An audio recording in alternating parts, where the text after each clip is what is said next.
Shalom teman-teman dimanapun Anda berada.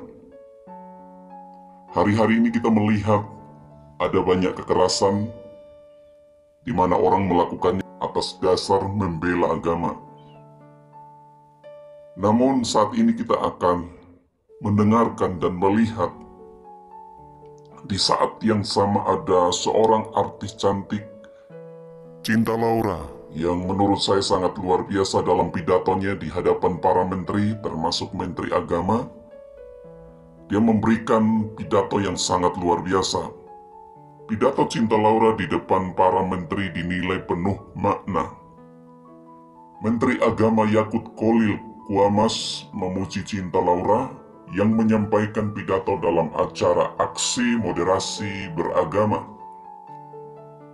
Dalam pidatonya, Cinta Laura membahas soal pentingnya menghargai perbedaan termasuk soal agama. Pria yang juga akrab disapa Gus Yakut ini mengaku bangga dengan artis berdarah Jerman Indonesia tersebut atas pidato yang dibacakan. Diundang Kemenak, Cinta Laura bicara soal konflik beragama di Indonesia. Cinta Laura memberikan speak luar biasa dan menginspirasi. Tidak banyak anak muda yang bisa memberikan dan mampu memberikan pidato dengan makna sedalam itu, ujar Gus Yakut melalui kanal YouTube Pendis. Gus Yakut nyaris meneteskan air mata saat mendengarkan pandangan Cinta Laura yang dituangkan dalam pidato. Saya pengen nangis dengarnya, tapi saya malu ada istri saya tadi, ucapnya. Ini luar biasa. Karena saya terus terang sebelum saya ditugaskan Pak Presiden di sini, apa yang disampaikan Cinta Laura ini biasa saya pidatokan berjam-jam di depan kader-kader Ansor dan Banser. Malam ini diwakili Cinta Laura tuturnya. Berikut saya bacakan isi pidato wanita berparas cantik itu, Cinta Laura. Sungguh sebuah kehormatan bagi saya diundang untuk mewakili generasi muda Indonesia dalam mengekspresikan opini kami mengenai moderasi beragama. Jujur saya tidak tahu kenapa saya diundang malam ini untuk hadir di sini. Tetapi saya harap pidato yang saya buat tadi malam bisa menggerakkan hati para hadirin. Sebagai generasi milenium, kamilah generasi yang akan bertanggung jawab dalam beberapa tahun ke depan atas arah yang akan diambil negara ini untuk menjadi negara yang lebih maju, modern, sejahtera, dan tentunya terkemuka di mata dunia. Tapi nilai-nilai apa saja yang harus kita terapkan kepada masyarakat Indonesia agar mimpi-mimpi ini bisa terrealisasi? Pada saat ini kita dalam situasi sulit di mana adanya polarisasi dalam opini masyarakat, terlihat jelas bahwa adanya ketidaksepakatan tentang apa yang dibutuhkan negara ini, agar bisa benar-benar menjadi kesatuan yang kuat. Dalam satu sisi, generasi muda sekarang mempunyai keinginan besar untuk mempromosikan budaya dan identitas bangsa. Kami percaya akan pentingnya negara-negara di luar sana melihat potensi keunikan dan kehebatan negara ini. Tapi di sisi lain, sampai detik ini kita semua masih sering berkelahi dan menjatuhkan satu sama lain hanya karena perbedaan ras, suku, dan terutama agama. Bagi saya pribadi hal tersebut sungguh ironis karena bukankah pasal 1 dari Undang-Undang PMTS mengatakan bahwa adanya 6 agama utama di negara ini. Bukankah moto negara ini Bhinneka Tunggal Ika, yaitu berbeda-beda tetapi satu. Tetapi mengapa walaupun dengan fondasi negara yang begitu memeluk perbedaan dan toleransi tetap saja masih ada konflik? Apa yang membuat agama mampu membuat kita melupakan inti dari identitas bangsa ini? Sebagai lulusan psikologi dan sastra Jerman, saya mempelajari filosofi sampai detik ini. Saya tidak akan pernah lupa akan apa yang dikatakan oleh filsafat paling berpengaruh sepanjang masa, yang mengatakan, manusia adalah makhluk yang terbatas, sedangkan Tuhan adalah sosok yang tidak terbatas. Oleh karena itu, bagaimana kita sebagai makhluk yang terbatas merasa mempunyai kemampuan untuk mengerti sesuatu yang jauh di luar kapasitas kita? Bagaimana kita sebagai makhluk yang terbatas bisa memahami esensi dari sesuatu yang tidak terbatas?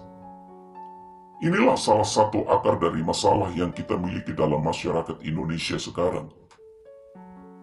Karena pemahaman yang terbatas dan pemikiran yang tidak kritis, orang-orang terjebak dalam cara berpikir di mana mereka telah memanusiakan Tuhan.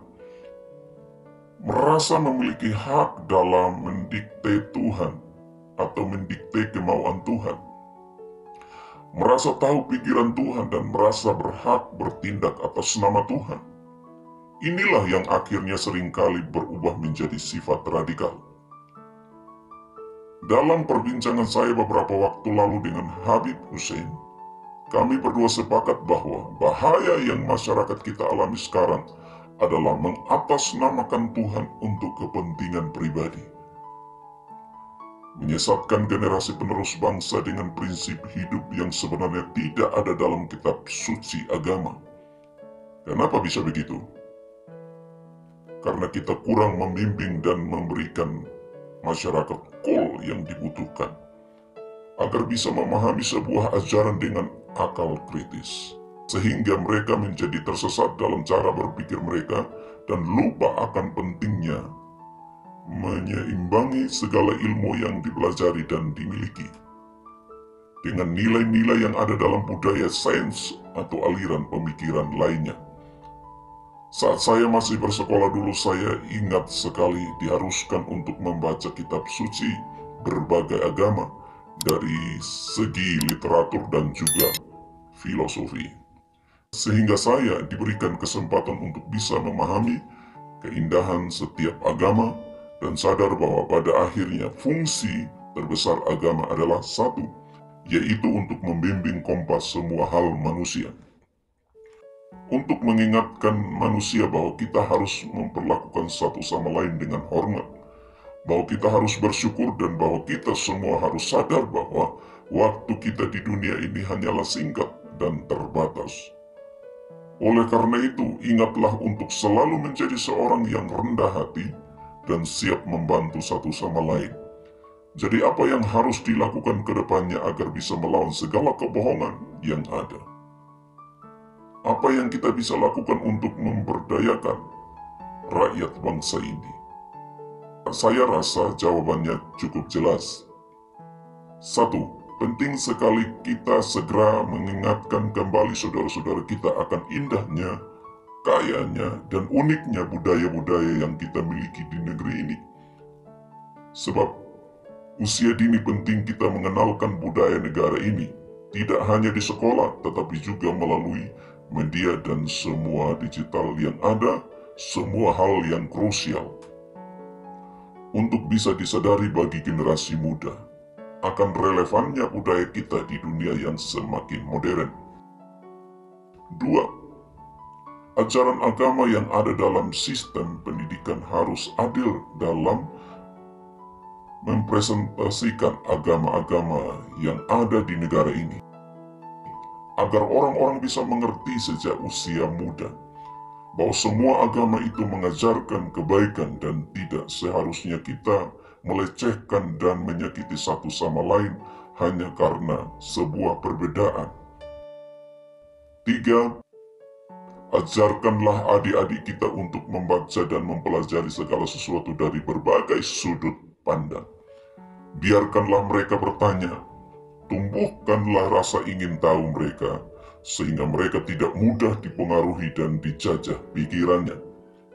Dan terakhir, gunakanlah teknologi yang semakin canggih sebagai alat yang dapat terus menyebarkan nilai-nilai toleransi, agar negara ini bisa kembali menjadi Indonesia sejati.